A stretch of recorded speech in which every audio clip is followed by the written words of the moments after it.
Okay, so let's start. Thanks for your patience, and we hope this technology still works.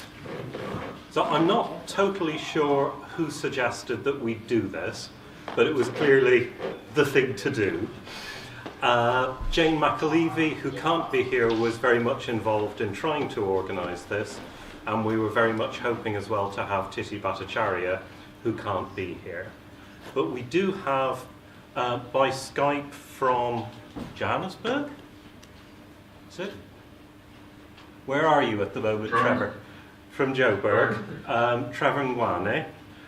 We've got Mike Tyldesley, Ian Allinson, Madelaine Moore, John Krinsky and Gareth Dale, all really to celebrate Colin Barker's life and work, which seemed to be a very appropriate thing to do, given Colin's key role in this conference in its previous 23 iterations. It's very weird to be here without Colin. I was saying to somebody else, I keep on seeing the back of somebody's head and thinking, oh, there's Colin, and then it's not. So it's fine for this to be a sad event, but it doesn't need to be solemn. Colin's funeral and wake was anything other than solemn, and Colin himself was not a particularly solemn or po-faced individual. So there is no need to do it in tones of hushed respect. So the way we're going to do this is as follows, technology permitting. First, Mike's going to talk about Colin and alternative futures, so the history of this conference, how we got here, and his relationship to Colin there. Then we're going to have a round table. I've got a series of questions to ask the panelists here, and we'd very much welcome as well responses from the audience if you've got things you want to say on those points. And we imagine that gradually, as in Colin's practice generally, the initiative would pass from the table to the room. So that's our hope. We've got plenty time. We're here, if we need to, till 6 o'clock, so we're under no pressure. Could you introduce yourself? Not all of us know everything. Sorry, I'm Laurence Cox, apologies. Yeah, and I should say, some people are totally new to this conference. Not everybody here is an academic. Conversely, not everybody here is an activist, so it's quite a big space in that respect. Okay, so Mike, if I hand over to you. Yeah. Right, I hope you can you all hear me? Yeah. Okay, my name's Mike Tyldesley. I was the, well, basically, along with Colin, I was one of the people who started the conference. What I want to do is talk to you about the very early years, how the conference became what it was really for many years in its period at Manchester Metropolitan University. The conference started, as some of you should know, in 1995. Basically from 1996, and I'll indicate why this is the case, the conference really was basically Colin, myself, a bit of help at the start from conference office at MMU, a bit of help at the end, a lot of help at the end actually, from the conference office. There was a guy called James Charnock who I really wanted to mention because he helped us a lot, I think, in the latter period. We occasionally had some graduate students doing a bit of work with us, but broadly speaking, from 1996 to 2018, the team was Colin and myself. As I said, it started in 1995. Now this, just as a bit of sort of background, this was an interesting time at Manchester Met University. In 1992, what had been Manchester Polytechnic became Manchester Met University. Colin had been at Manchester Poly for a very long time. I'd been there since 1990. In 1994, the department that Colin and myself were both in, up till that point, the Department of Social Sciences split, and we moved to having a department of sociology that Colin was in, and a department of politics that I was in. That might have been a factor at the back of Colin's mind in wanting to have some sort of interdisciplinary working. That's something that we can perhaps think about. The original team in 1995 was actually Colin, myself, Paul Kennedy, who was a sociologist, mainly studying global studies, and Nev Kirk, who was a historian, a Labour historian. I spoke at Colin's funeral and afterwards to Paul, and both of us were definitely of the opinion that the original idea for the conference was Colin's. I don't think there's much doubt about that. So we started to meet, to discuss, and to plan for a conference. I recall a lot of meetings in a very dark and dismal coffee bar in the old Chatham building at Manchester Met University. For a number of reasons, and I don't have time to go into them, although some of them are quite funny. For a number of reasons, I'm fairly sure that we were actually starting to discuss this in some detail in the 1993-94 academic year. It would be sort of after Easter '94, we started to really talk about the conference and our ideas for it. So let's go back to that conference in 1995, the very first of the Alternative Futures Conference. And what I think is interesting is that we did a number of things that year that we never did again. And it was the sort of moves from what we did in 95 to what we did in 96 that I think helped make the conference the conference that it became. So what were those things? The first is we had plenaries. Well, we're here in a plenary today, and I recall that I think it was about 2002 we did have a plenary. But basically from 96 to 2018 we didn't really have plenaries. Another way of thinking about that might be to call them keynote speakers. In some conferences you have keynote speakers. Well, we had two in 1995. We had Bert Clandemans from Amsterdam, and we had David Montgomery from the USA. But they were the last plenaries that we had, really. The second thing we did, and this is a really a bit of a strange one, but I was reading the notices that people had put up about Colin, and I noticed in Ian Birchall's comments on Colin that Colin had a lot of tapes from the Marxism events. So maybe this wasn't completely out of Colin's zone, as it were. But the thing we did in that, or one thing we did in that very first conference, was we taped all the sessions. I remember one of my jobs was to run around and make sure that all the chairs at the start of all the sessions had switched the cassette machines on. This was despite the fact that as we did all the way through, we asked for papers in advance. I think it was some sort of quality control for a book that actually appeared. Colin and Paul Kennedy edited a book, To Make Another World, I think it was called. And I think that the tapes were a form of quality control for that. Anyway, we never did that again, fortunately. The final thing we did that I've noted down that we didn't do again after the first one was we didn't use MMU accommodation. The only thing we ever got complaints about in the whole of the time that we were running the conference was the accommodation we used that first year. Something about people's feet dangling out the end of the beds or something like that. Anyway, Colin sent me to UMIS, to here, basically, and said, get something sorted out. I've heard that they've got decent accommodation down there. So things started that way. So by 1996, what did we have? We had a conference that had no plenaries. that was basically multiple strand sessions going on. We had papers in advance. This was Colin's idea. There's no doubt about that. It was Colin's idea that you got the papers in advance. People sent, if somebody was presenting, they sent a paper in advance. I think it was genius, absolute genius, because it meant when you listen to a paper at the Alternative Futures, you don't have to scribble down stuff about the exact name of an author or the page of a quote that you're interested in or something like that. You can actually engage with the arguments that the speaker is making.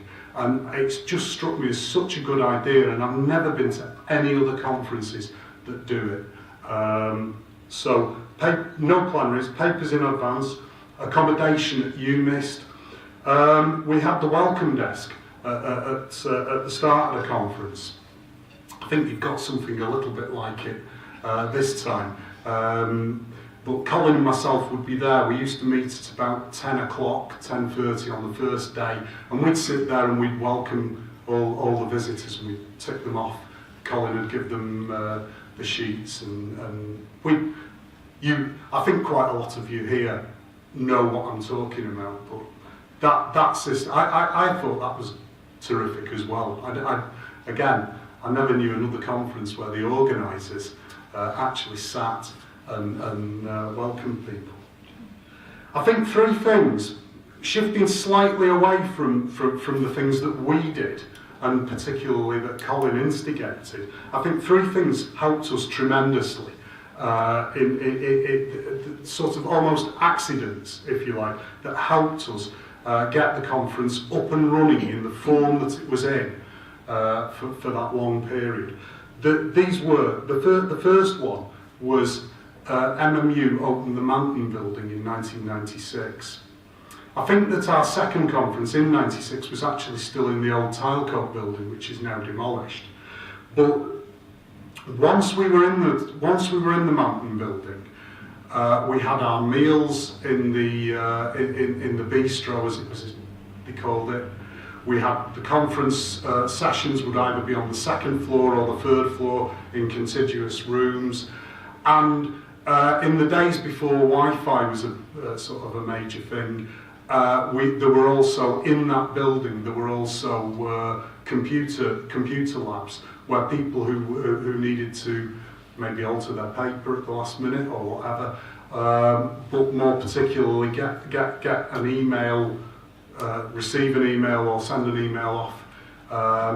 I think having everything in the Manton building for the conference from the sort of from that point of view, I think that helped it, and I think it gave it a bit of an identity and pulled it together. The second thing was the explosion around about that time of the use of internet and email in the academic world. I know for a fact that I've never looked at the World Wide Web or whatever, and I've never used email until 1995. I can date it. It was shortly after the first conference. But what I think was helped tremendously by the sort of the explosion of internet and email at that time was the international nature of the conference. It became so easy to maintain conversations with people over the in different countries, in different continents. And that became, I think that rapidly became a very important part of the conference. And looking through the programme today, it remains that way. The third thing that I would mention as a sort of accident was the explosion of roads protests in Britain in the mid-90s. Why was that useful? Well, quite quickly after the start of the conference, we started to get largish numbers of papers at the conference about roads protests by academics who were often also involved in those protests. And so it didn't have to be the roads protests, it was just That was just happenstance. But what happened was we got into a way of working around protests that were happening that I think was a tremendously important feature of the conference over the years. And so I'm going to end at that point. I think Alternative Futures very rapidly after 1995 became what it sort of continued to be up till 2018 and hopefully beyond. I think it was a conference with a difference. I think the way it was structured and the way that papers had to be given in advance gave it a very particular feel. And as I've said, those things are sort of very much to my way of thinking Colin's inspirations. Last Tuesday morning, I bumped into at Piccadilly Station in Manchester. It was intentional. I bumped into a couple of Croatian sociologists who a few years back had been to this conference, and they were full of. Basically, they were saying to us, this conference, Alternative Futures, it's so different to so many of the other conferences. It's friendly. You get good feedback. People are involved and people will talk to you. I think that Alternative Futures 95 to 2018 stands as a memorial to the work that Colin put into it. And it's something that I'm proud to have contributed to in that respect. Thank you very much.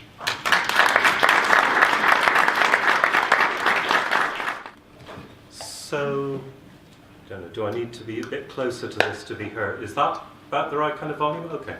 So, the first question I wanted to throw out to the panel, and then after them anybody else who wants to comment, is just how people first met Colin, or when you ran into him and why. I'll go. Go for it.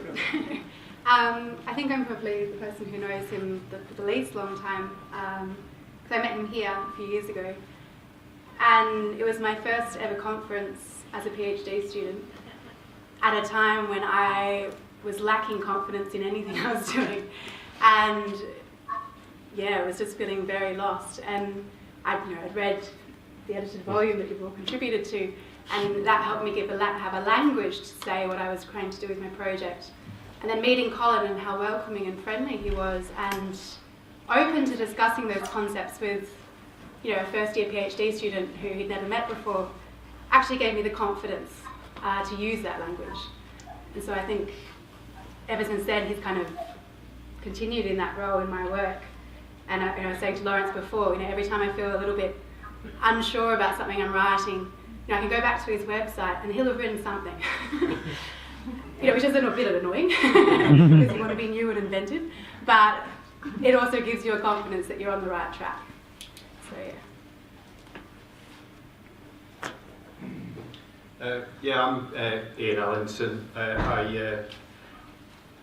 I guess first met Colin in the late 80s when I got involved with the Socialist Workers' Party in Manchester, and Colin was very much part of the kind of landscape of the left in the city. He was always a good speaker, as I'm sure most people here know, and incredibly friendly. But I was never in the same branch as Colin. Manchester had a number of different branches, never really got to know him that well, I guess, until around 2013 when the rape crisis exploded in the SWP, and then working together to try and get a new organisation, RS21, Revolutionary Socialism in the 21st Century, up and running in the city. And Colin's contribution to that I think is just phenomenal, partly because he was one of those people who'd been through the experience of starting from nothing in building an organisation many years before, and he brought a kind of calm and confidence to that, when people were maybe panicking that things weren't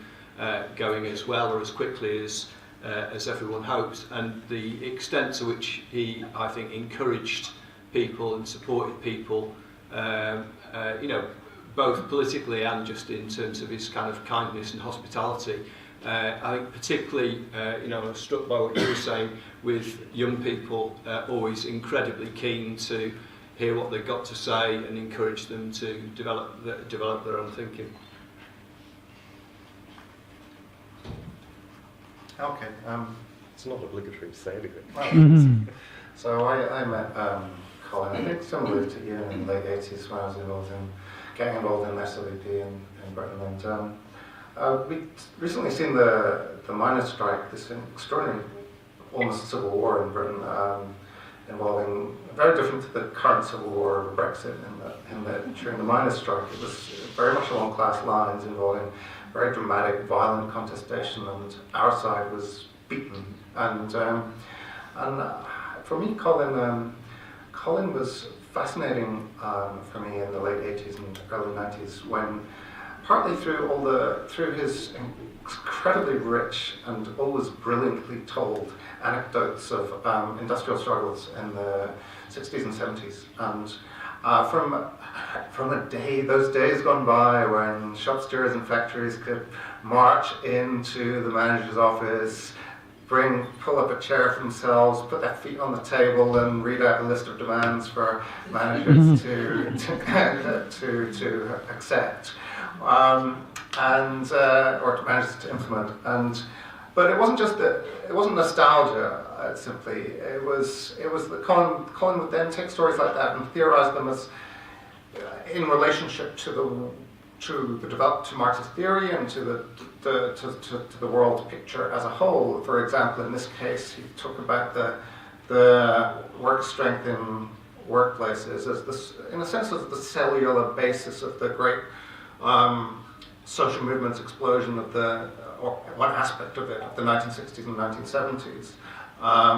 And so for me, he was the guy who kept those stories alive in a very vivid way and relate them to the present and to theorizing the overall development of capitalism in our day, and could always do so with such humor and such an incredible gift for storytelling.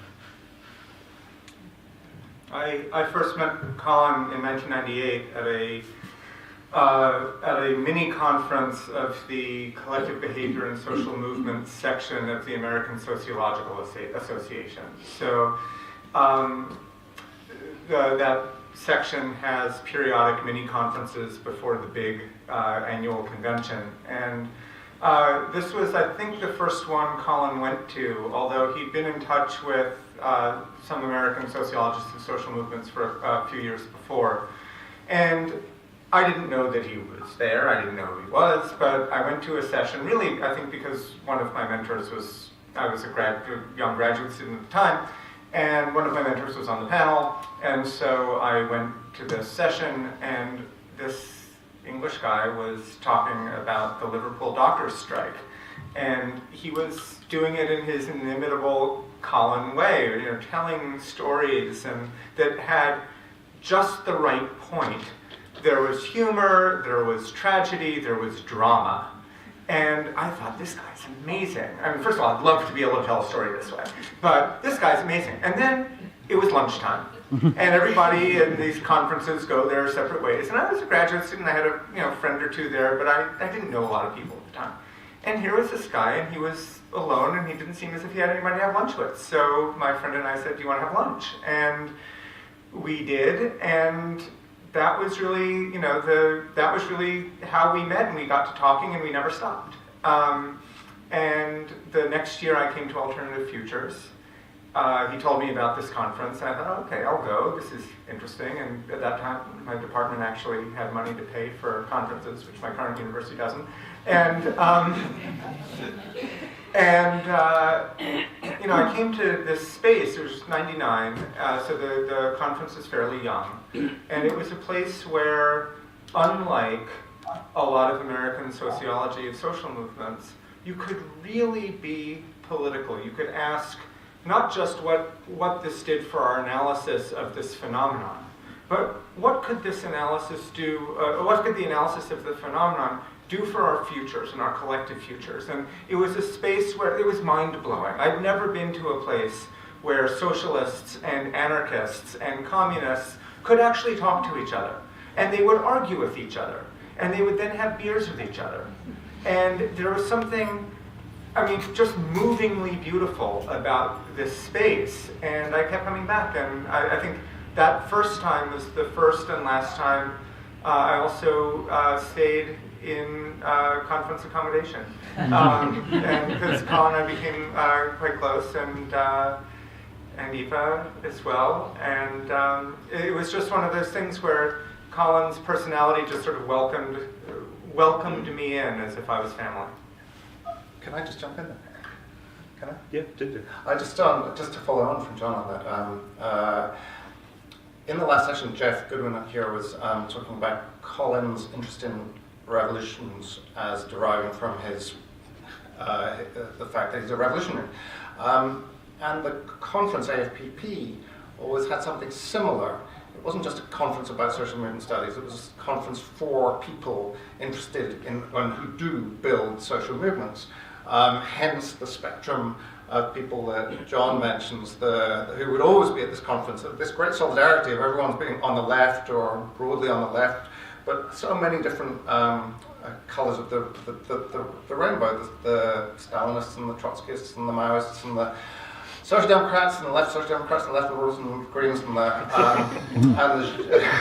and so on. Anarchists and autonomists, of course, I forget to mention them, and those who have a very clear political line but think that they don't, and so on. And so it comes to all these people, and people who would normally, when you come across them in pubs after a demonstration, would be having it out and throwing buns at one another, and there's a purpose to that, but somehow AFPP was the space where you lay down your weapons for a few days and just have lunch. And Colin's, I don't know, Colin was a foodie, he loved food, and there was something about AFPP, the way it's arranged around meal times as well, this ritual of the meal times when people from all these different currents and positions and so on sit together and have very, very amicable and rich conversations about how to change the world. Trevor, do you want to come in there?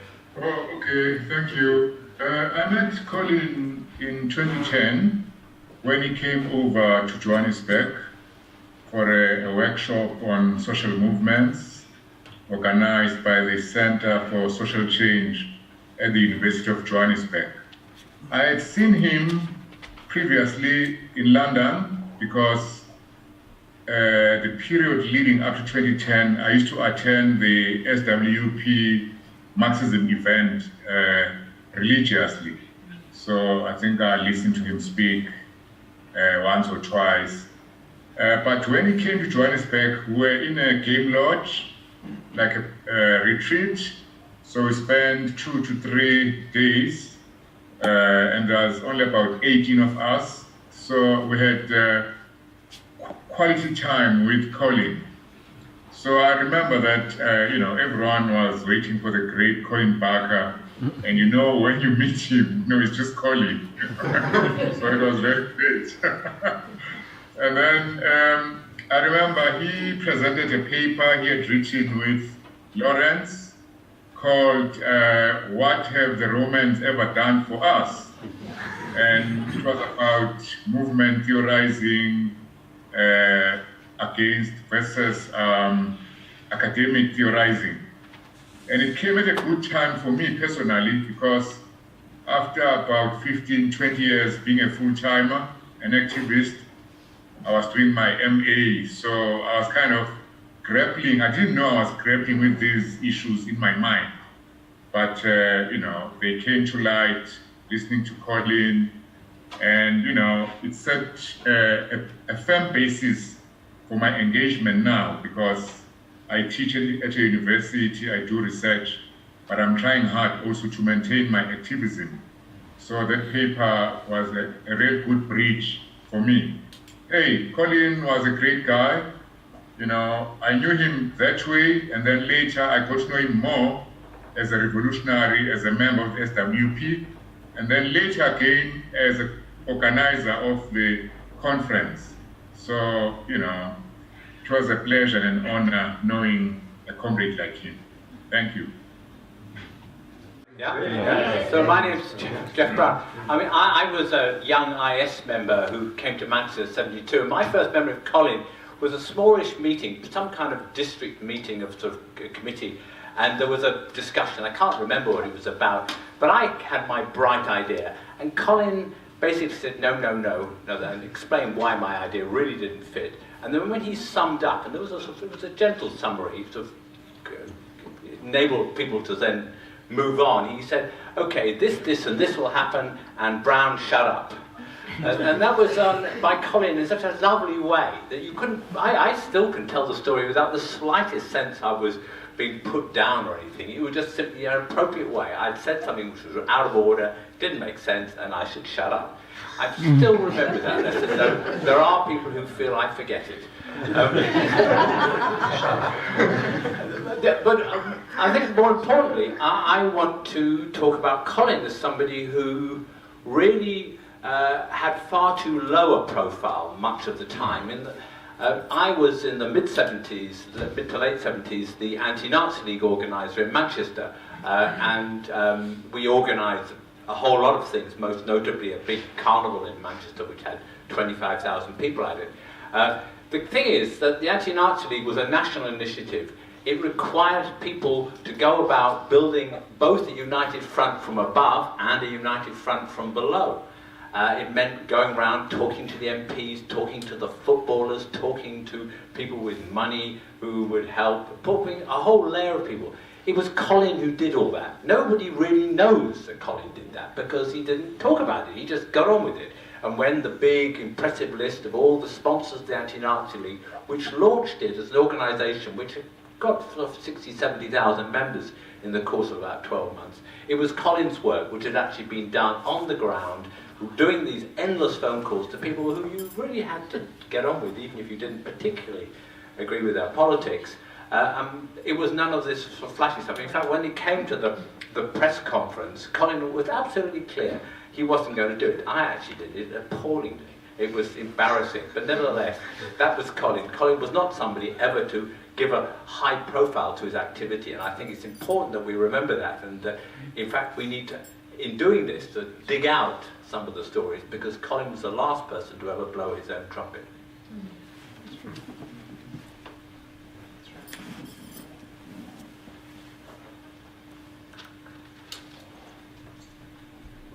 I'll tell mine and we'll move on and we can come back to more later. So I met Colin when we were both skiving off work. I'd been to AFPP in '96 and we had our Irish roads protest going on. I was involved in trying to see what could happen politically in Ireland, and was far too much in awe to actually say anything to Colin, despite really enjoying Alternative Future. And then we both went to a proper professional conference, the kind of thing where people only go to a session so they can present their paper and do not speak to anybody who isn't worth speaking to. We both just kind of looked at each other at a certain point, skived off, and wound up sitting back round the pond talking about ducks. And then started to say, actually, we know a lot of activists who think rather more and rather better about social movements than this shower, don't we? So that was quite a really reaffirming experience, and very Colin as well, to have that sense of, he turned around to me at one point and said, I think Socialist Worker actually is a weekly newspaper of kind of organic intellectual work, which was maybe stretching it a little bit, but that kind of self-confidence of this stuff we do as activists, it's not somehow second-rate behind the proper, shiny, professional stuff. Often it's better. It just looks different.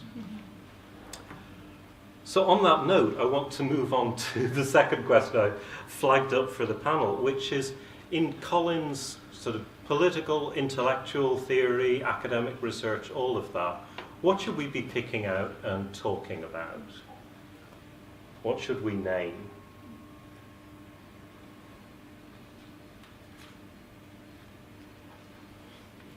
I can do. I was keep on starting them all.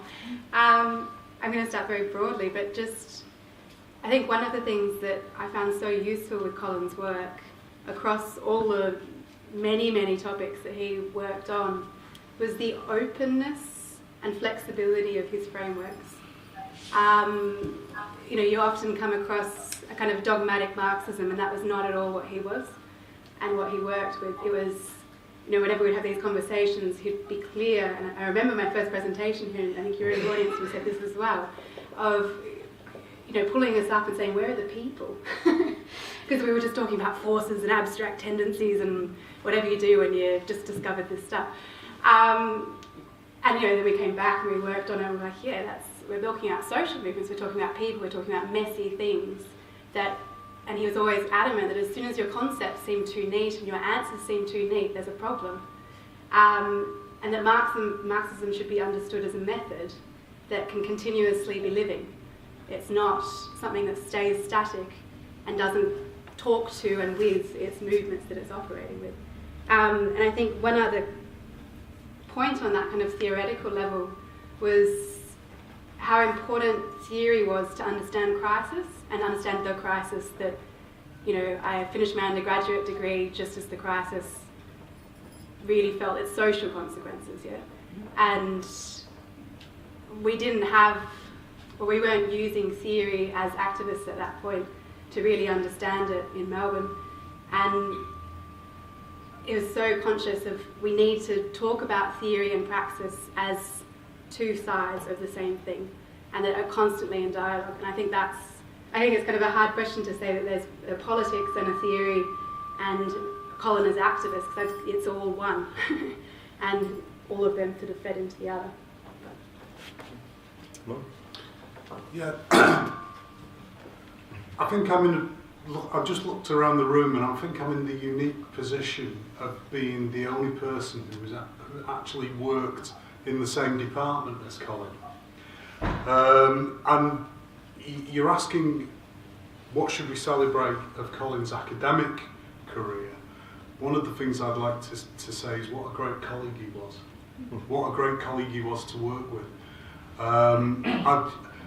Just to give you an example, when I joined the Department of Social Science at Manchester Poly in 1990, we had a system, I think we were the only department that did, where we more or less timetabled ourselves, and we had a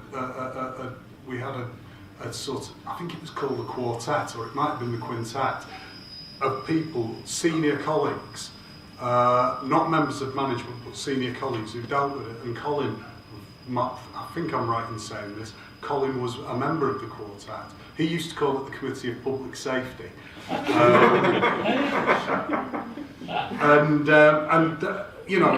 He was sort of one of the people you looked to when you joined the department.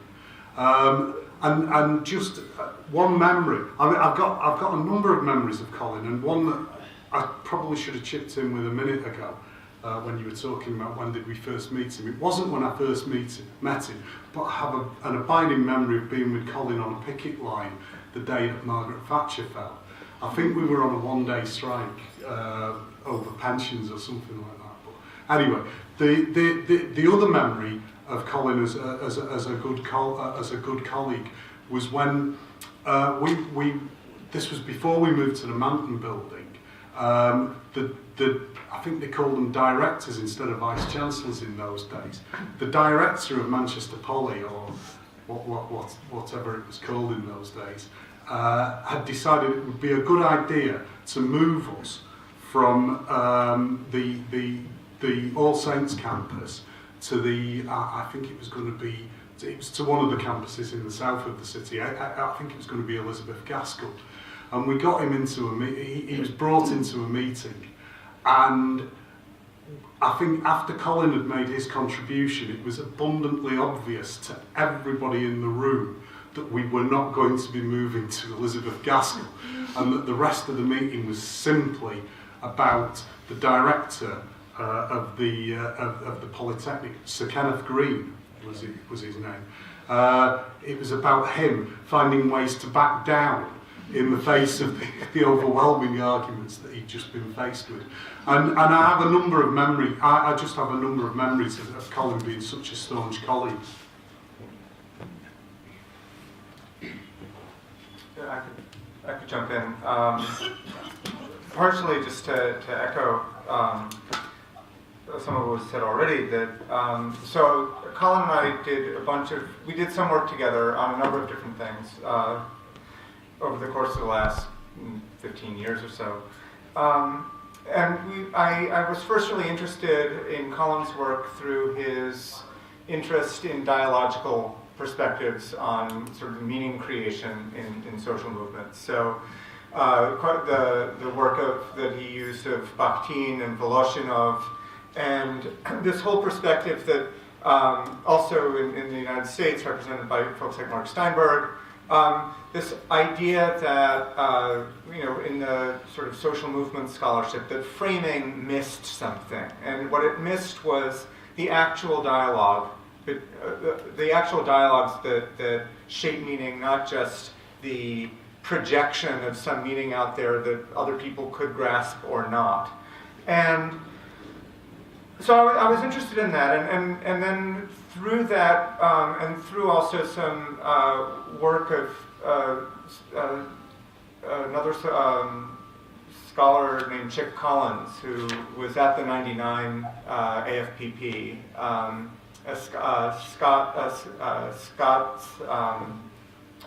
I guess he's a sociologist, but also linguist. He's quite interesting, his work. Anyway, he was also very interested in the work of Lev Vygotsky, who was a developmental psychologist in the early Soviet period. And as a way of sort of thinking about not just how do we make meaning dialogically, but then how do we learn?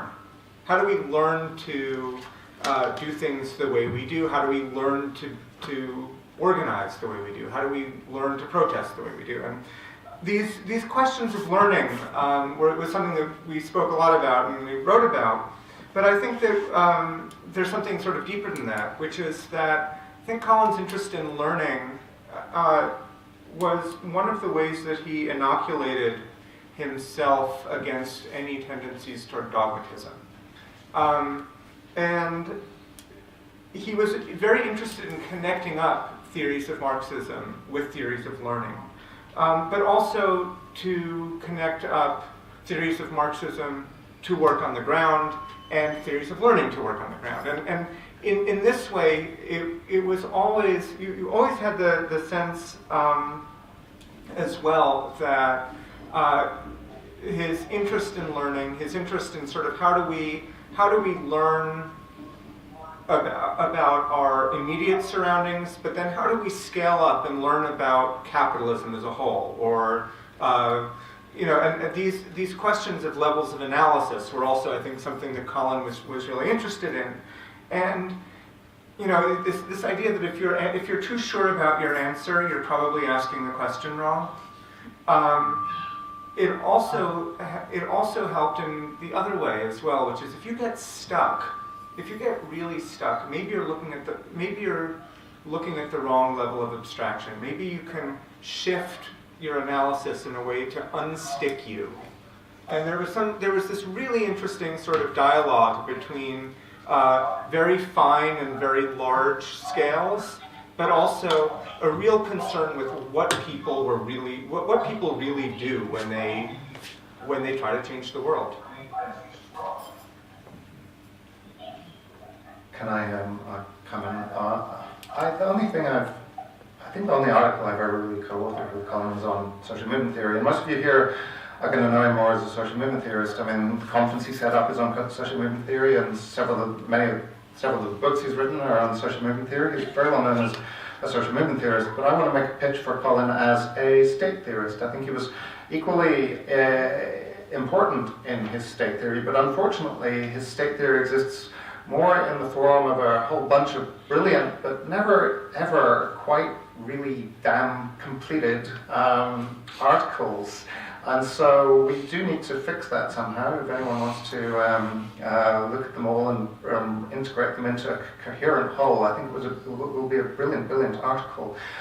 So Colin was typically iconoclastic in his state theory. He just came out saying, these guys who are the well-known Marxist state theorists, Miliband, Poulantzas, etc., It's completely wrong. And Marx himself, as we know, his theory of the state was seriously undeveloped.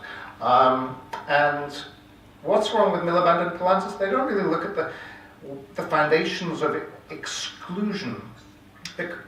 And so Colin said about trying to develop a form analytic approach of coercive power within commodity society. Look, in other words, unlike previous systems in which the world's resources were divided according to various mixes of just direct appropriation, gift exchange, custom played a major role in some societies. Generalized commodity production, i.e. capitalism, it brings an entirely new world into being, a world based on commodity exchange. And that's usually the focus of Das Kapital, for example. But exchange, Colin argued, also implies exclusion. In other words, we're talking about the world of property and property fences, and so you have the right to your property is also the right to deny others access. So you have contradiction between your right and other people's needs. And Colin was drawing some of this. I think the way in which Colin said about developing this state theory was typical, really. He was immersed in the state capitalist tradition, the SWP's tradition of looking at Russia as bureaucratic state capitalism. But he was very interested in state theory of the 1970s, the German state debate, state derivationism, and so on. And he brought the two together. Those two were silos, no communication between the two. It was only Colin really of the IS people who was reading the state derivation stuff, and only Colin in the state derivation camp who knew state capitalism theory. And he brought them together to come up with a very original theory of the state, one that attempts to explain the violence inherent in liberal capitalism, but developing it step by step from the commodity form, but also integrating it, and this is what the German state derivationists didn't manage to do, integrating it with the question of the plurality of states in the world system, which he was very attuned to through the idea of state capitalism, the competitive nature of state power in capitalism. And so he pointed out in an important article of the late 70s that Marxist state theorists had always been talking about the state as a singular. But you can't understand the state unless you understand it within the system of competitive geopolitical relations. And because Marxists hadn't grappled that, the door was left open to a revival of neo-Weberian state theory, which, theorized interstate competition as fundamentally different to capitalist competition. And Colin's interest was developing a total theory of interstate and inter-capital competition as a totality. And I think he did it brilliantly, and I haven't been able, it's a very complex argument, I haven't been able to summarize it, obviously very, very neatly in just a couple of minutes, but it's there in a series of wonderful texts that are on his website and will be published in his selected writings, within a year or so. Just to plug that. John? Yeah? Good. Well, it's now a long time since I faced a class of students. It's getting on for 20 years, something like that. But I was a history teacher, and if I was doing it now, there is one book of Colin's which would be on the first year reading list, and we'd have a seminar on it. It's called The Festival of the Oppressed, which is the story of the Polish events. That is a fantastic history book. And if he hadn't been a sociologist, he would have been a great historian. Because in that book he uses sources, he uses oral history, and he uses, of course, his, if you like, his Marxist analysis. He brings it all together, but he tells a ripping good yarn. And I'll tell you one chapter which I've read more than once recently. It is where he analyses an institution which, to be honest, I don't think I've thought about very much, the Roman Catholic Church. And he puts his finger absolutely on the role of the church in Poland. and it wobbles. The wobbles of the church. It's a Colin phrased that, the wobbles of the church. So I laid out a marker for Colin as a historian, and here should all the other things that are being said about it. Okay, one thing Colin wrote about, which is of great interest to me, is his call always for a Marxist theory of social movements. So I found this very inspiring because here in South Africa, you know, from the concept of civil society, we've moved to social movements whereby people are hoping that social change will be driven by these movements.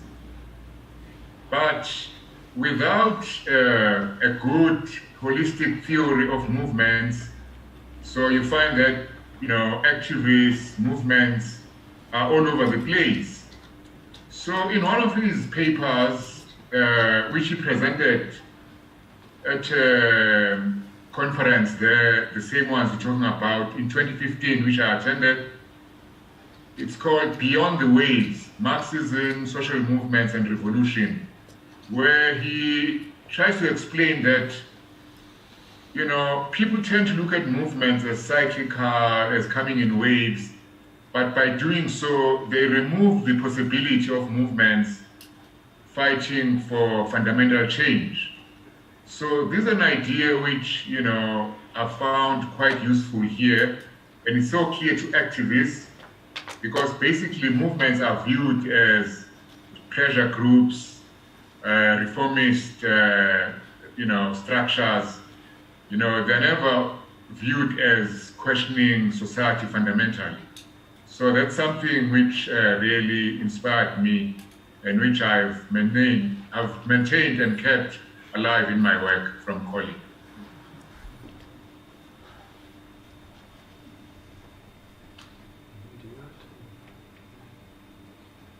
Well, let me say something about this, and if anybody else wants to come in as well, on Colin as theorist.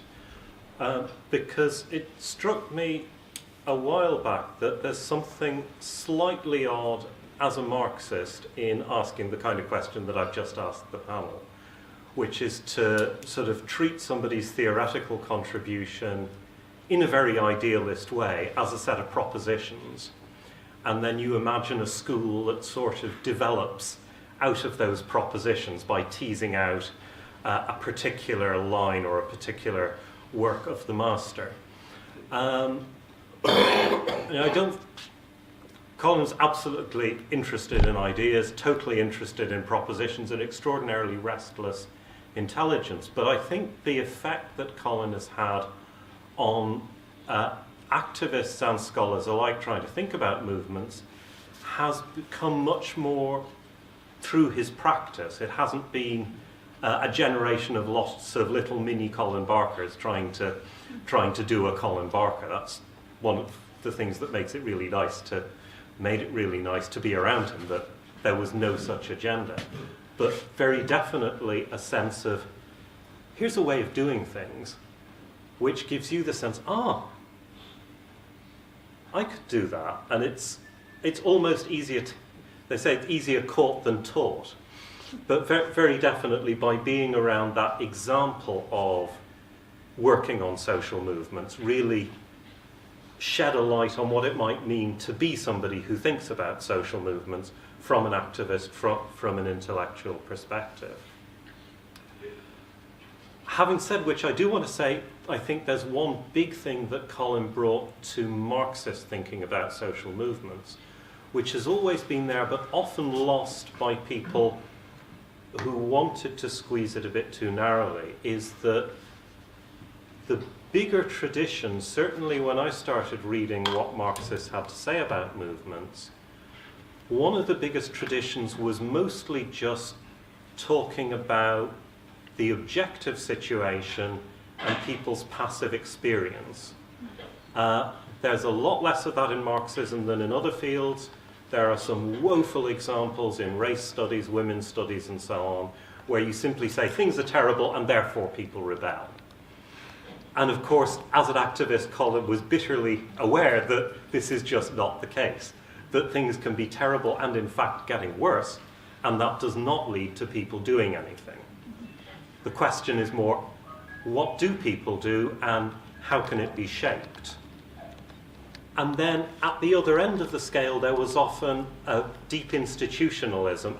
Let's talk about political parties, which was great when you got to the point that there were actually political parties which were capable of doing something very meaningful.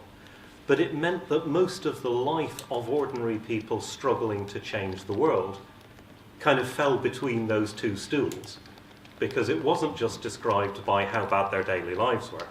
It was what they were doing about them, but what they were doing about them was not yet enough in terms of parties or revolutions or whatever. And with this extraordinary interest in the diversity of people's actual situations, to go, well, what are people up to? And where are they getting it wrong? And what could they do next, or what possibilities are in there? Which is hard to reduce to a series of propositions. And I think all of the things that we did under the rubric of Marxism and social movements in that sense are kind of failures, but productive failures, because they're asking that question, what do people do? And that's a very, very Colin question. Can I jump in? Well, there's an interesting, bouncing off what you've just been saying, Laurence, for me there's an interesting relationship or link that you can make between Colin's theory and practice in social movements around the question of leadership. So, for example, one of his arguments that he developed theoretically is the need. He was convinced of the need for leadership in social movements. But in his practical movement activity, particularly in political parties he was a member of, there was a very democratic mentality indeed, which was far from ubiquitous. Yes. He had no deference at all for leadership. And that's part of the reason why he broke with SWP, because there was a lot of deference for the leadership and a rallying around the leadership that was under attack. I mean, part of it was his gender politics as well, which should be mentioned. Colin learned a lot from the second wave feminism in the 60s and 70s, and carried that into his political principles and his political theory and his theory as well. Yeah, back there. We've got a roving mic down here.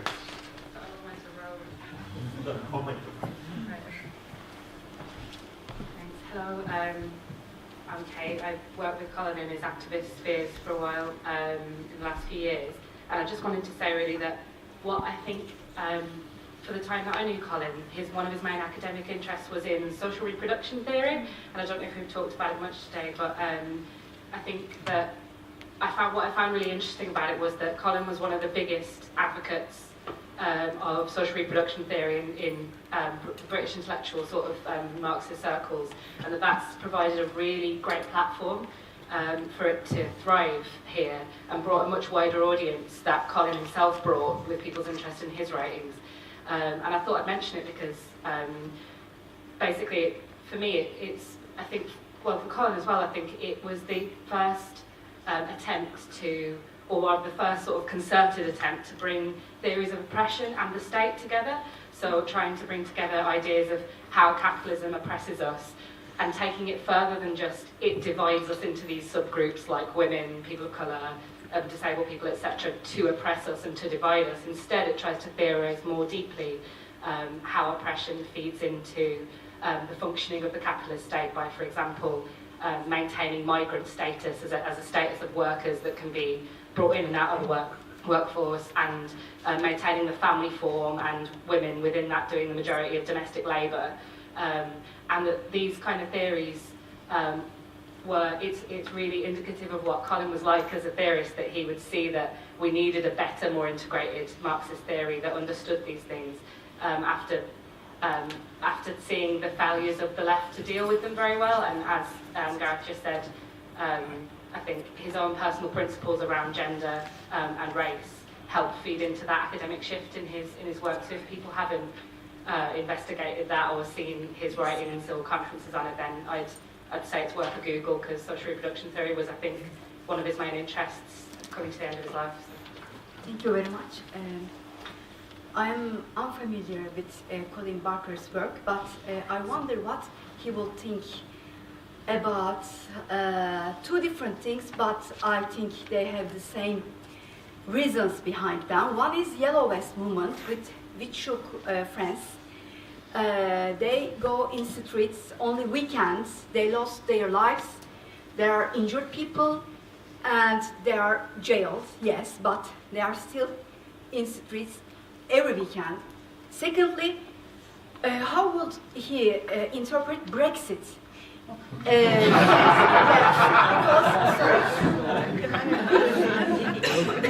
Sorry, but for some sources, it is a racist attempt against globalization, but for others, it is a class revenge of the poor from the rich. Thank you. Thank you.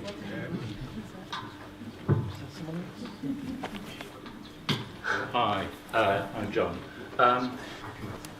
About Colin's interest, I mean, Colin, of course, was interested in lots of things, and some things he sort of was interested in for a short while, and then was unable to develop the thing. One of the things was something I was involved with back in the early 1980s, where he had the idea, and this is something that he apparently kept coming back to, as I'll explain in a minute. But he kept coming back to it, which is, we should be explaining what socialism should be like. And he set up a discussion group, which in the end, we ended up with four of us, himself, myself, Eva, and another, all in the SWP, and another comrade who in fact left the SWP not long afterwards, discussing a structure of book which would actually develop this argument. But Colin was very much in the driving seat on this. And it would start off with what's a revolution like, and then develop various things. The thing was that this wasn't all about speculation. It was actually about developing historical examples. And it was only this afternoon, listening to things, I suddenly realised the connection between that and the thing he later did, which was the revolutionary rehearsals, which in fact looked at things in a very similar way, but was a very different book. As it happened, the book, that we were writing, I wrote a draft chapter, which we then discussed and so forth, and wasn't particularly satisfactory, but whatever. I'm not sure what we decided. But at that point, that was when Jaruzelski did his coup d'etat in Poland. And the whole thing was dropped. He did the Polish book and started working on Poland and so on and so forth. And that was the end of it. I moved to London. Some years later, I was with him at one of the Marxism festival in one of the breaks or something, having a chat to him. And he said, "Oh, keep going back and thinking about that thing we were going to write." And, "Oh yeah, okay." And that was the end of the conversation. I later discovered that, in fact, he'd actually approached Mike Gonzalez about, we should do something about this. But in fact, it never happened. So, I mean, when you're looking at Colin's intellectual interests, and perhaps I think important ones, and which ones, that were never developed. I think the idea of what would a socialist society be like should be included amongst them.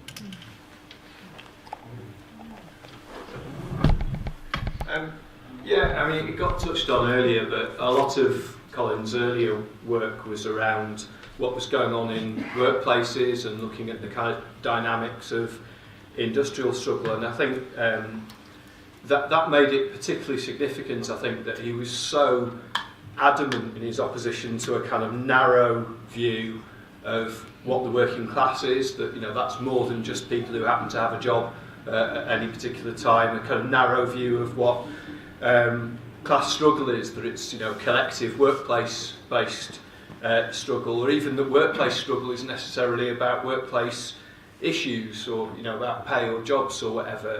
A much kind of broader notion of what the class is and what class struggle constitutes. And I think that links very much with Kate's point about his interest in social reproduction theory. You know, he was very alive to the kind of connections between you know, economic issues, political issues, workplace issues, non-workplace issues, and I think the distinction between kind of where an issue sits and the different possible sites of struggle over that issue. So you could have a struggle over housing that took place in a workplace, or you know, it doesn't necessarily follow that the struggle's in the same place as the origins of the issue. And I think that made him just so alive to those kind of connections between different areas of politics. I think, you know, for myself, I you know, most of my last 20 years as kind of as a very workplace and union-oriented activist.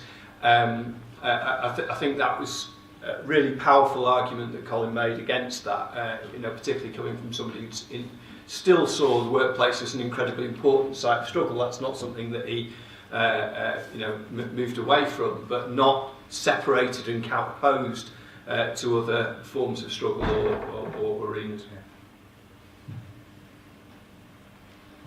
Do you wanted to come in there, or Brexit? Oh no, I'm sorry, I'm just leaning forward, listening to the end, not to get closer to the mic.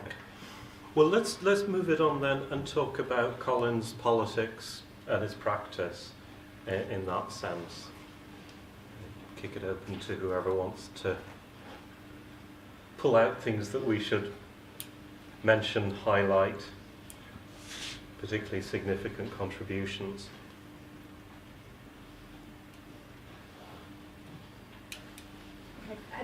I'll go again. Take the lead. I will. I think just one point on that is that I think he was a real role model for young academics working in a highly neoliberal university system, to show that you can still do both, and that your work as an academic must be in dialogue with those you're studying and researching and working with. And so it's not necessarily academia and activism, or politics and activism, and, you know, kind of separating them, but they can be in the same space, and they should be in the same space.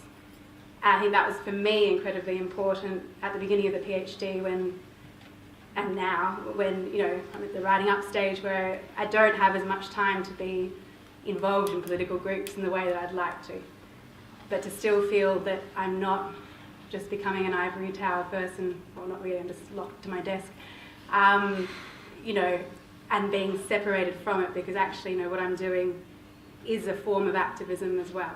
And I think that's what I found such a good role model with Colin, from that side, and, you know, his politics, and that he was always on the streets as well. But that's, yeah, I think that's an important point. Somebody there?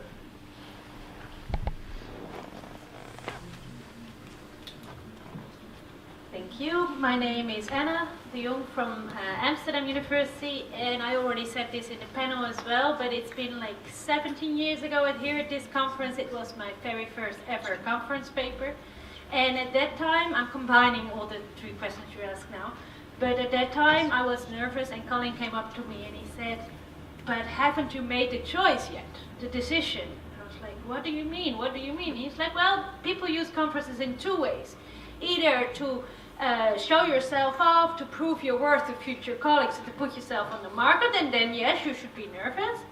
Or people use conferences to actually as an opportunity to exchange ideas with similar-minded people to get proper feedback." So I still remember those words. Not sure if I already chose that conference, but I later on really chose my conferences, especially when you get older and have less time because of family duties, in that order. And then I attended like 5 or 6 of them. I remember asking him a question, because I didn't dare to do my 2 supervisors at that time. And that was my research group. The people I study were the Free Gaza movement, and they were planning the Gaza Freedom Flotilla, and they asked me to join openly, publicly, as an activist academic. And before that, I've always been undercover activist in my academic world, I guess. And he said, "But you already know the answer, so do it." And then in 2011, I came back, and he was like, "But then I'm so disappointed." I was like, oh, what's going on? And he was like, because now you need to write about it in an academic manner. So I think actually it's the both parts that he pushed me constantly, and it's small conversations, and I don't know him personally from home, but I think he changed many people by pushing them where they wanted to go but were not quite confident enough to do so. So I just wanted to say that.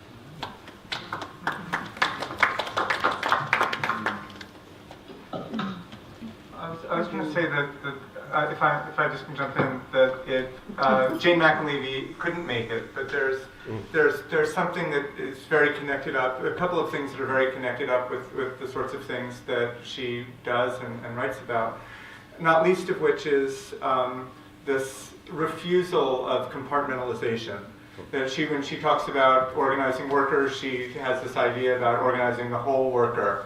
That is to say, you find out everything about workers' lives, not just the fact that they work in this hospital, usually in Jane's case, and that's really important. And the other piece that I think is also sort of a mainstay of good organizing practice is don't do for other people what they can do themselves, and encourage people to recognize their capacities to do what they can.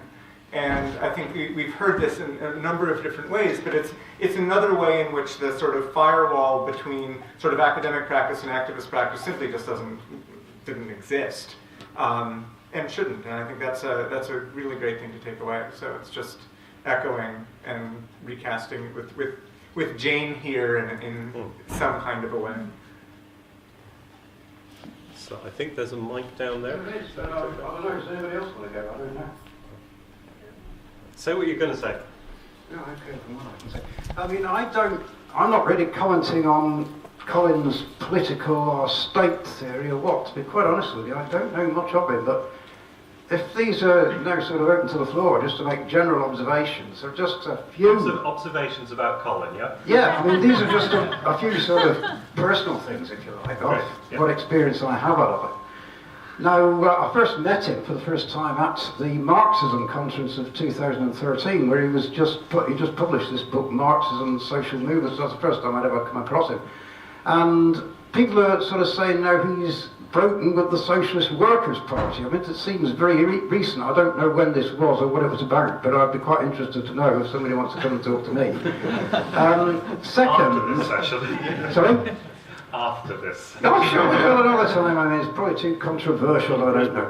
So, as for what I've seen of him since, now, I'm at my second AFPP conference this week. The last time I came was 4 years ago. I was just saying to my friend before he came here, I said, well, he's died this year, this is this man. When we first got to the conference, he was sitting at the desk sort of welcoming us and introducing us. And this is Mr. Barker, who's the conference organiser. Just sort of how unusual it was for a conference organiser to do this. And when we got in this room, Mike was saying much the same thing. It was very unusual for conference organisers to give us that sort of personal welcome.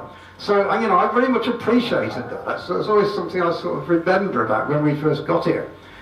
Finally, you've got to be as old as me to appreciate this sort of thing. We've just been to a session on what's going to be his latest book, apparently.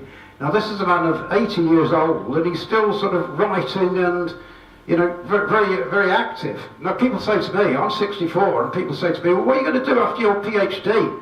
And I said, well, I'm going to have to respond to all the criticisms which get made of it. Now, a man of that sort of age who's still academically active gives me so much inspiration. There's so many criticisms I'm going to have to make, and I just want to be in the sort of state he's in then and be old enough to make them. Okay, shall we leave it at that? And then, thank you.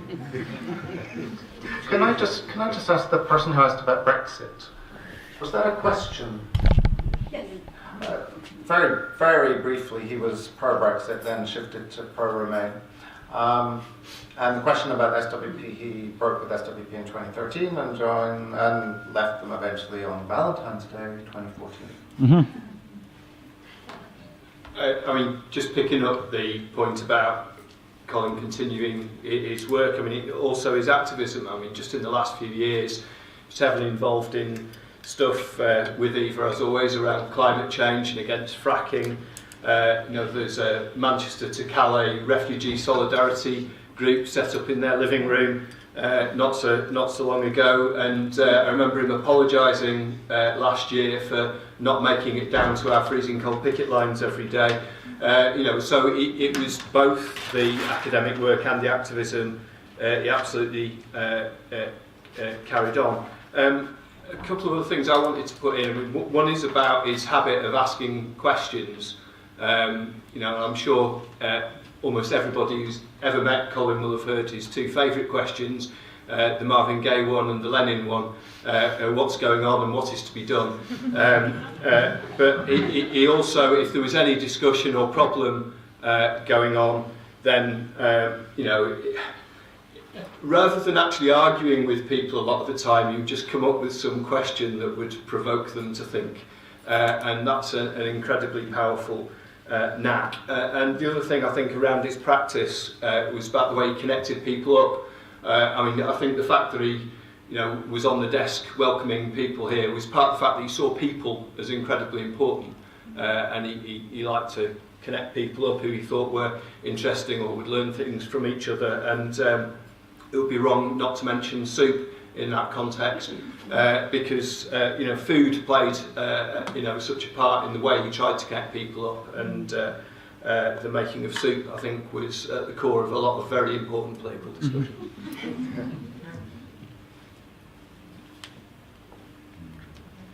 Trevor, did you want to come in on this one? Okay, yeah, so someone talked about Colin discussing, the future, socialism or the post-revolutionary society.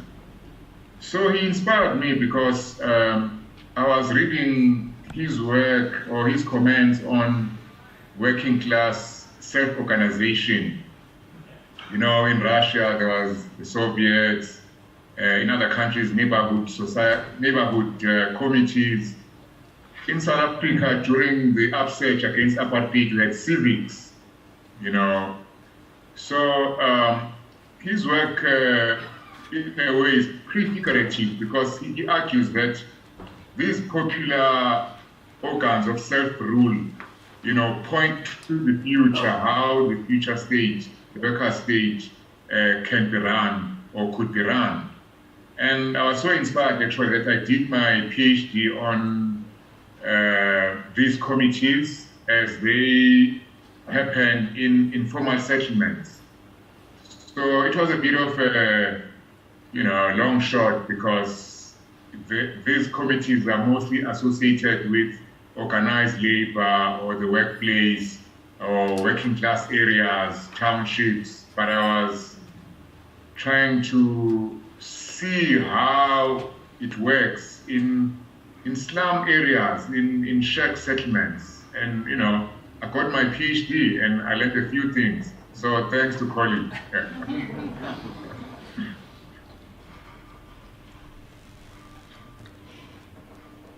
Yep. Where's the... Yeah, just to say, I want to come back to the point I made earlier. I'm just in the last few years tried to reinvent myself as a historian of Manchester from below, and so Colin was my first go-to person for many questions about what was happening in the 60s. One of the things that I worked on was the great strike, the most important strike in this area in the 60s, which was a strike in Stockport, which went on for over a year, and was actually finally a victory. And Colin wrote the strike pamphlet. This was the story of the Robert Arundel strike, which was actually printed in thousands of copies. Well, it's worth remembering, Eva will tell more detail on this, about how his house, their house I should say, had a duplicator which probably produced more leaflets than any other duplicator in the world. At any rate, I've discovered a fair few of them. But my point is that actually Colin didn't even have a copy of this pamphlet when I went to see him. I had to dig it out from somewhere else. There were other strikes that Colin wrote about, the famous one in St Helens, name escapes me for a minute. The Pilkington strike, thank you. There was a beautiful pamphlet that Colin wrote about that. I was recently reading an underground paper from Manchester, the Mold Express. There was a review, a very complimentary review written by an anarchist who acknowledged that he actually liked what Colin had written. This was a pamphlet called Taking Us for a Ride, which was an attack on the way in which the corporation's bus company was ripping off the people of Manchester.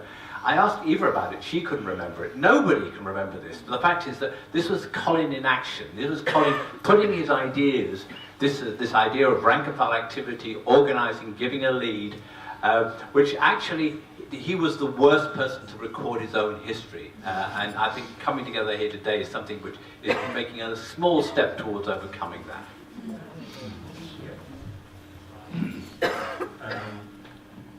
So a couple of things strike me listening to this. One is the number of times I've been sitting around either in town or often at Colin and Eva's talking about things, and Colin would constantly come out with a relevant story.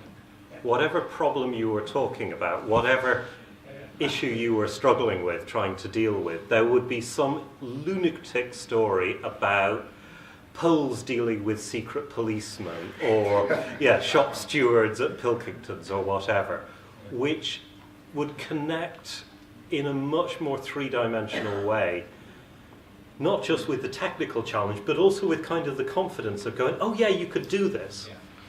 And I only discovered that at Colin's funeral that he'd nearly done theatre studies. And something kind of fell into place there, because there was always something very dramatic about the way he'd tell these stories. You know, the funny bit with the dog and the different characters, which was really, really helpful in terms of thinking about what to do in a different situation, because it wasn't an abstract proposition. You couldn't just do the same thing, but you could look at this example and go, oh, you could do that. Oh, that's very interesting. So for a lot of my time when I working, discussing with Colin or whatever, I was very much involved in different kinds of activism in Ireland. And the particular thing that Colin brought to this for me was his real just commitment to people working out for themselves how to do things, not with the assumption they'd always get it right, but with the assumption that the process of people thinking about what the hell do we do now is an important one, and the conclusions that they come to, or which conclusion wins out, really, really matters. So for 20 years, I would bring over here Irish activists who were one way or another connected, doing work with us in Maynooth and thinking about it. And they would come back better able to think about the situation they were in through having had those conversations or listened to Colin talking about it. And we took it then into the journal that's now interfaced, that same idea of it's actually just really helpful for activists to think more about what they're doing and talk more about it with people who are not just in their own circle, but with people who can say, oh, that's interesting, here's a story for you. And there's something it's a nebulous kind of political practice, but it's actually quite a significant one. How do we transfer what we know from one movement to the next so that people do not have to make it all up from scratch with the huge costs that entails for movements? And he was very, very motivated to share that learning for other movements. He actually, I think in something recent, fairly recent that he wrote, he cites Marshall Ganz's work on strategic capacity. And Marshall Ganz was, he's a sociologist now. He left college after his sophomore year in 1964 to go down to Mississippi and register voters. And his mind, I think, was sufficiently blown that he took some time off, went back to Bakersfield, California, where he was from, and ended up joining the United Farm Workers who were starting to organize there. having, as he put it, seen his home this time through Mississippi eyes. And what he talks about with this idea of strategic capacity is this importance of really having a very strong sort of local knowledge, which is what your students had. Having a real motivation to change, which is also what your students had. But also what he called heuristic processes that were triggered by people with broader movement connections who could help you recontextualize what you know. And I think that's, part of this whole idea of having somebody who, through his socialist work, was involved in so many different struggles over a course of time. They're really valuable resources. And if they are like Colin, who will make soup and tell you stories over making soup, these are, and in that sense, Colin is not unique. I mean, there are got to be other people like that out there, and it's important to know them and cultivate them, and because there's so much to learn. And the fact that Colin was a central person doing that, I think, actually does help movements. And it's why, the title of my paper this afternoon was Keeping Up the Conversation. It's you really want to keep up those conversations. I did not know. I did not know that Colin was a great storyteller. But as it happens, the historian Dave Montgomery, who was present at the creation of this group, was a world-class storyteller, and just as you've been describing Colin's storytelling ability, so too did Dave Montgomery tell a story to beat the band. That's one thing I want to say. The other thing I want to say is that sometimes things work indirectly in ways that you just don't quite understand. So that for me, coming to the conference in the, I think it was 4 times before, this being my 5th that I did, I somehow, in just about every case, presented a paper on a subject that I wouldn't have dared even think about, much less write. And damn it, from what I'm hearing today, I think that Colin is at the least an unindicted co-conspirator in that. At least an unindicted co-conspirator. So that seems maybe a good place to kind of move to the sort of last question I've got, which I got fairly vague, which is, in terms of our own practice, politically, intellectually, in whatever dimensions, what should we be doing more of? Or what can we learn more from Colin? Or even just what will we miss most?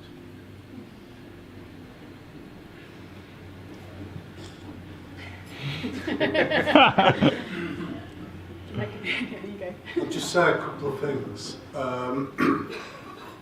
One of the things about Colin as a colleague, in the academic department, when I came to the Department of Social Sciences, we had readers. We might even have had a professor. Colin was a senior lecturer, and one of the great things from my point of view, because that was the grade I was on for pretty much all the time I was there, was you knew that Colin was one of the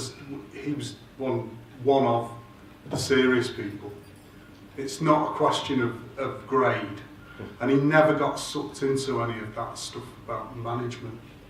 He just concentrated on the important stuff, and from that, in that sense, I think he was a sort of role model to those of us who came after.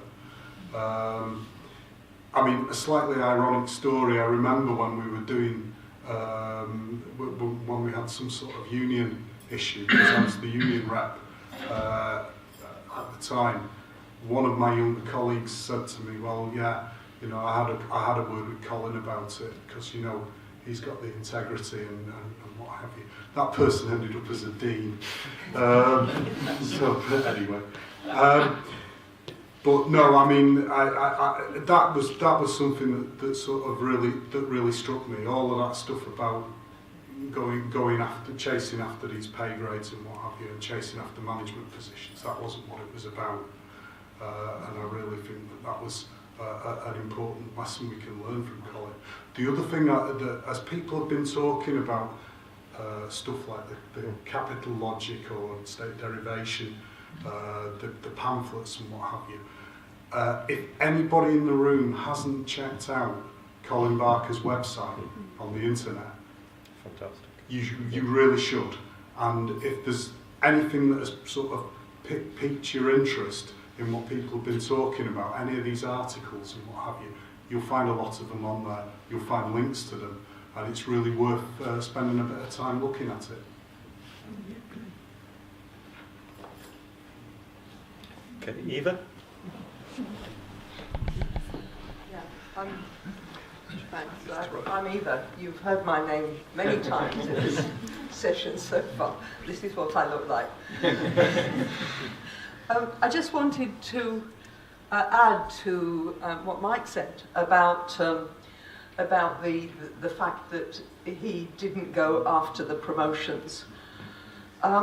It was actually at a cost, because Colin's history at work was of great involvement in the trade union movement and leadership in disputes with the management. And I think he got a lot out of that. It was the happiest time that he had at work when he discovered that that's what he could do, to be active in the trade union branch, to lead in the disputes with management. But of course there was a price to that.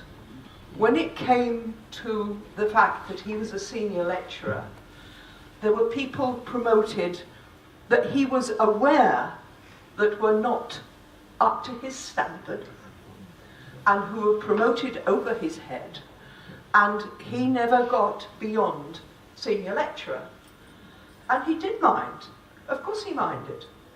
Because, I don't know, I mean, having fought management, it seems a bit strange that he minds that they didn't appreciate him. But of course, they did appreciate him because they appreciated what he was. He was a fighter. And they wanted to punish him for that, and they did. The other small point I had to make, which really came back to what Gareth said about leadership, because Gareth sort of threw away a mark about his interest in leadership, but perhaps I thought I might translate that for people of what his attitude to leadership was. Leadership is not something about venerating the man at the top, the leader. Leadership he always thought of as a contest of ideas. And in that case, in that sort of sense, he was all in favour, because when a movement decides what to do next, then various ideas come, and that is a contest for the leadership of the movement. It's a contest of ideas that he approved of, and it was that side of leadership that he always wanted to see at work. Anyway, that's it. The sort of things that have occurred to me so far. Maybe.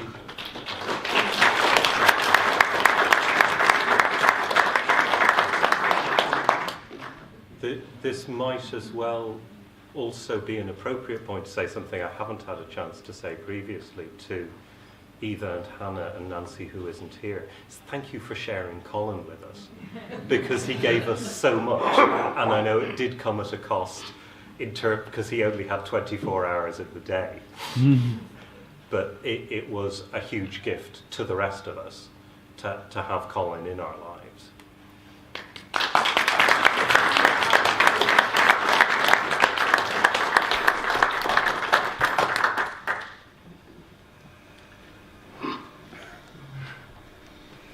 well, follow that.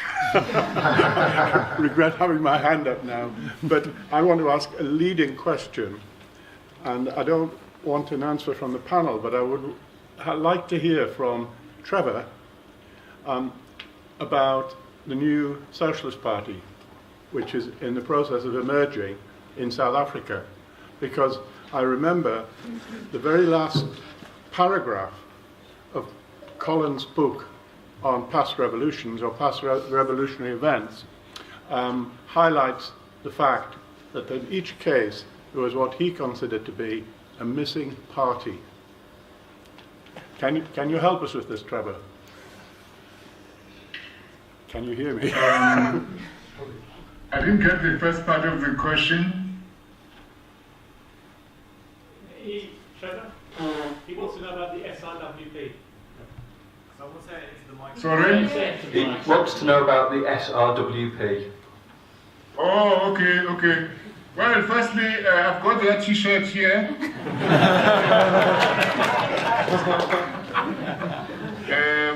Although some comrades say they tend to use kind of, old symbols, the M and CQ. Okay, yeah, so this is a party formed recently, and it just coincides with the national election, which is in early May. So the new party, it was only launched officially last week, but it's running in the election. Its base is the National Union of Metal Workers, NUMSA, and its platform is Marxism-Leninism. So I joined it last year. My attitude, some of the left are skeptical, maybe for good reason, but my attitude is that, it is a workers' party, even if it's not the workers' party, because at least it's linked to a trade union. It's got more or less clear pro-socialist, anti-capitalist ideas. People have been, concerned about what they think is a top-down. Some use the term vanguardist approach. Remember, many of us for many years were crying out for a mass workers' party.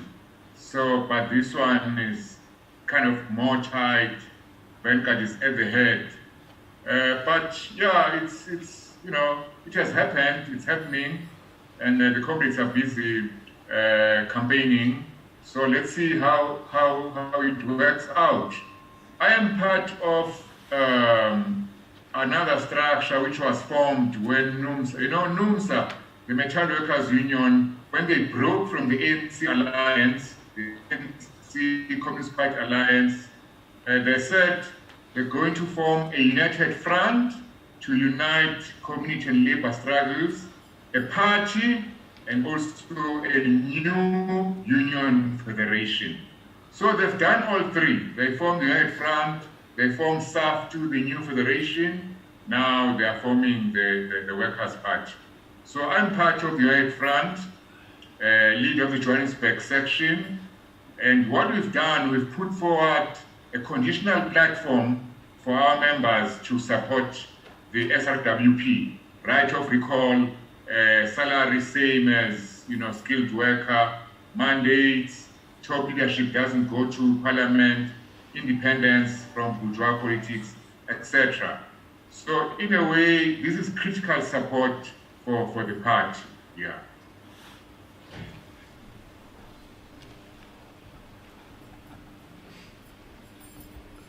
Okay. Hi there, I'm Kate Alexander. Hi there, Trevor. I agree with what Trevor has been saying. I suppose the question is, what might Colin say? And I think he would say the same kind of things, but then he would also say to us, well, let's think about the state as well. And it seems to me that one of the problems that the SRWP is going to have is, what do you do about the state? Do you try to create a new kind of state, a working class state, or do you in some way or other take over the existing state and reform it, transform it, and so on. And I'm not sure what Trevor feels is the answer to that in terms of the SRWP. It's not entirely clear to me from what they've said.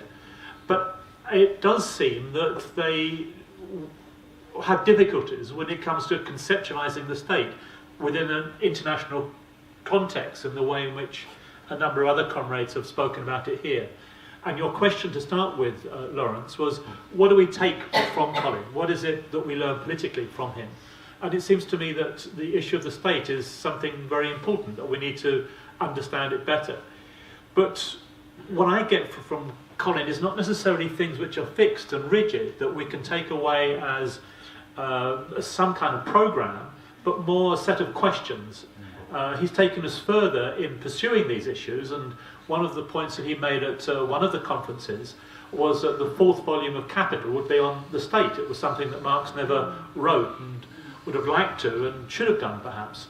And I think there are going to be things like this that we get from Colin as well, questions that we have left, the question of social reproduction as well. But we can only do that because of a number of other things I think about Colin. One is that he was non-dogmatic. There was nothing fixed or rigid. He was constantly learning. He was drawing on past writers. One that we haven't mentioned, but I would mention, is Tony Cliff, who he gained a lot from, in fact. But obviously Marx, Lenin, Gramsci, etc., etc., etc. But his understandings were not dogmatic. I think the state was critical because that is something which has developed over time. But I like what other people have said as well about the way in which he didn't, he was critical of academics and particularly the kind of hierarchy of academics, but he didn't rubbish the idea that you could be an academic, that you could be useful as an academic, that you could use the space as an academic to develop new ideas. But I think what he did was to demonstrate that actually to be a good academic, you also have to be a good activist. And I think that came first with Colin. He was always an activist, always learning from that. And that's what gave strength to his ideas. It was that rootedness which very few people have actually.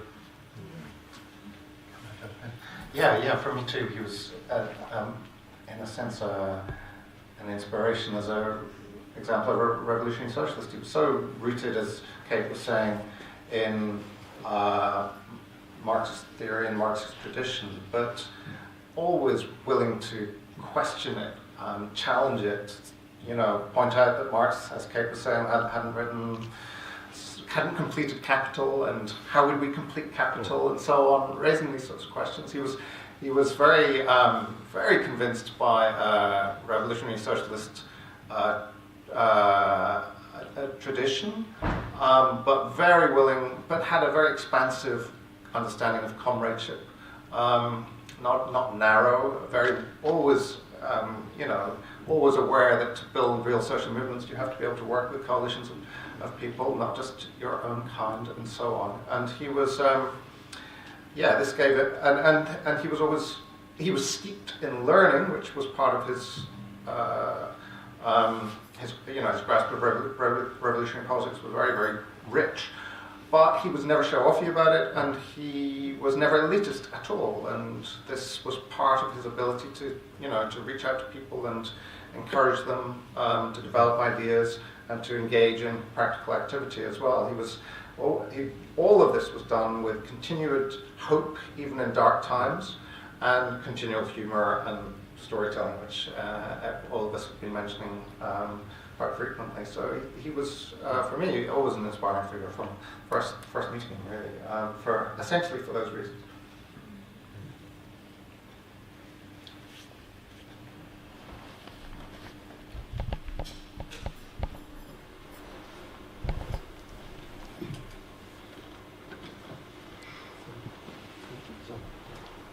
Hello, I'm Nicola Bertuzzi.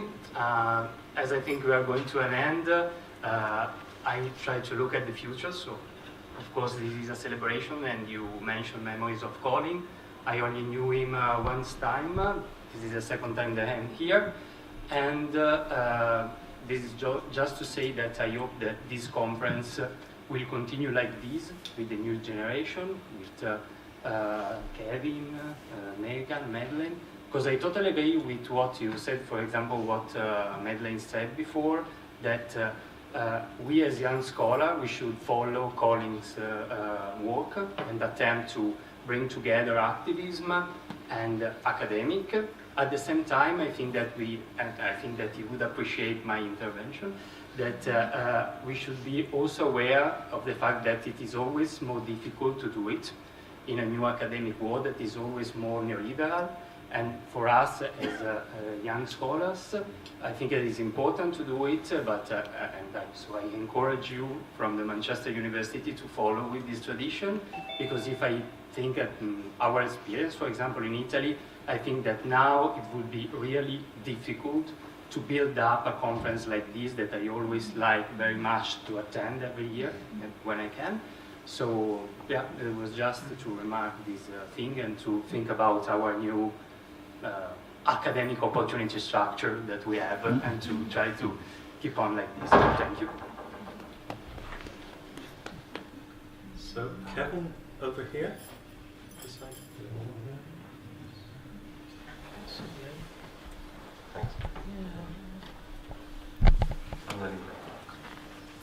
My name's Judy Pascal. I've possibly known of Colin at least for almost as long as Eva, because I remember as a 16-year-old who just joined the social, well, it was called IS then, I was given a pamphlet called Incomes Policy, Legislation and Shop Stewards by Tony Cliff and Colin Barker. Somebody said to me, oh, well, Tony Cliff's the real, he's the real genius. Colin Parker's just the nipper, helping him write it. And I remember, I found it quite difficult to grasp. I was supposed to go to a Labour Party meeting and condemn incomes policy through reading this. I can remember this much, that it wasn't fair to blame workers and unions for inflation. That was just like trying to paint one spoke of the bicycle red. So that stuck with me for the next 50 years. But one main thing I remember about activism in those times, 50 years ago, was that it was in the context of a very apparently stable capitalism, and one thing that IS did was to develop ideas about why it was stable. For example, the permanent arms economy that was stopping crises. And sometimes you had to almost struggle what to fight for in the workplace. I can remember Tony Cliff saying that you had to fight for having soft loo paper instead of hard loo paper if there was nothing else to fight about. Now, that time is long gone, and we're in completely different times now, as everyone here knows. And I think there's an elephant in the room, so I'd just like to mention it, climate change, which I think Colin and Eva had a conversation about 15 years ago, and Eva from then on took a leading role in fighting climate change in Manchester and nationally. And a lot has come out of that, but we still haven't quite managed to stop it. So I just want to appeal to everyone here to take notice of the elephant in the room, write about the new movements of the children who are striking every fourth Friday or so, if you must. Write about Extinction Rebellion, which this moment are on the streets of London. In fact, it'd be brilliant if you do. Go there and sit down with them, which I would have done if only I'd had more energy today. Get involved in this. The next youth climate strike internationally is the 24th of May. And notice what Extinction Rebellion is doing in your areas. Notice, what meetings there are which are trying to argue against the wonderfully disparate ideas which are coming up yet again. Learning from scratch, somebody talked about. We need all those ideas. People who still think Parliament's the answer. There are even youth MPs involved in this movement who haven't, yet learned that Parliament is not going to solve it all for us. There are lots and lots of anarchists, autonomists. There aren't enough socialists involved, but we need more. And we need to put the argument, which you do now see on those demonstrations, system change, not climate change. And we need to be theorising that, but more important, I would contend at this point in history, we need to be in there fighting. Because just as Greta Thunberg says about doing her A-levels, what's the point, if there's no world to fight, if there's no world to live in, if there's nothing to study? Let's get in there, study it as well, but let's be in there fighting, and let's make a difference before it's too late. Thank you.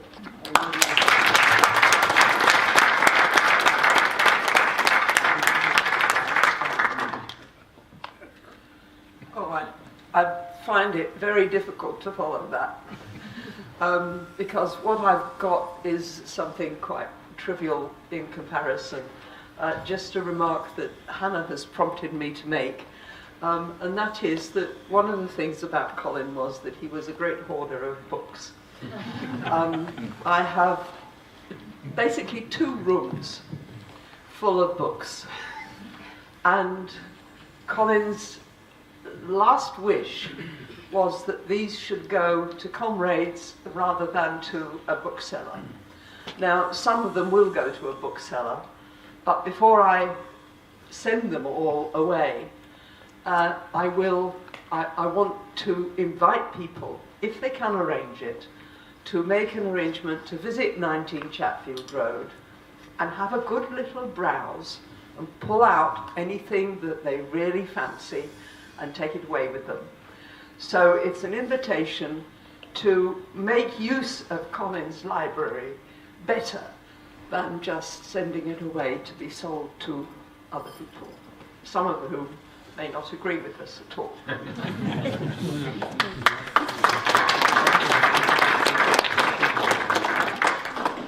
So, any last, Ian? Just from here. Yeah, I mean, there's a phrase I remember somebody using a long time ago about some people. You'd go to a meeting and they'd speak, and you'd leave thinking, wow, they're 10 feet tall, aren't they fantastic? And then you'd go to another meeting with somebody else and you'd leave feeling like you were 10 feet tall. And it's the second one that's the more useful one if you're trying to contribute to building a movement. And I think in terms of what we can take from Colin, I think that approach of building people up rather than knocking them down, about being encouraging people and supporting them rather than trying to show off and grandstand, as is far too widespread both on the left and in academia, I think, is certainly something that we could do with a lot more of.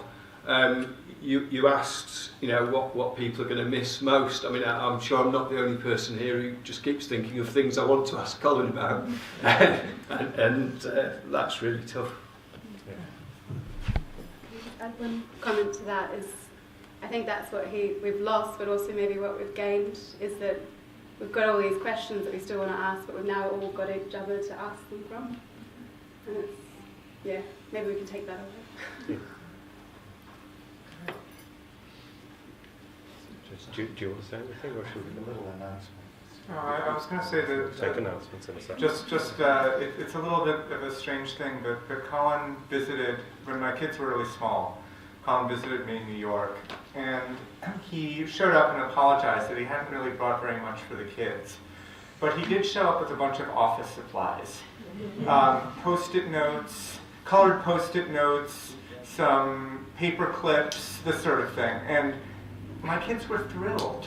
This is, literally my son at that point said, this is the best present anyone has ever gotten her. Because actually what Colin understood was precisely people's creative capacities and their joy in being creative. That's what joins the cooking with the bringing people together, with everything, with never...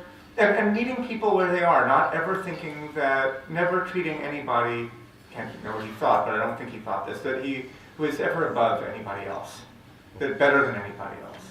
And that kind of, in a certain way, that the sort of offer of paper clips and post-it notes was precisely saying, I think you might like this. And it was perfect, because that's exactly where they were. And I'm not sure exactly what this anecdote says, other than what I clumsily am trying to make it say. Yeah. And maybe just to finish, it struck me in this session and in the previous session a little bit like Ian said, how hard it is, for me anyway, to think what's separately Colin. Because certainly when you were around Colin, you felt bigger, you saw things more deeply. And it's actually quite a challenge to name, well, this was Colin. And then to go, okay, now how do we do this thing with each other without Colin there? And I think it might take a bit more time before, you know, we can really do the book that says this is Colin's theoretical contribution or his political contribution, because it did come in that interaction with each other. So I should also say just thank you ever so much to the whole panel, and Trevor for being here even though you can't come to the pub afterwards. Wonderful of you to join us. And so if that's everything from you, Laurence, it's a round of applause. Thank you very much.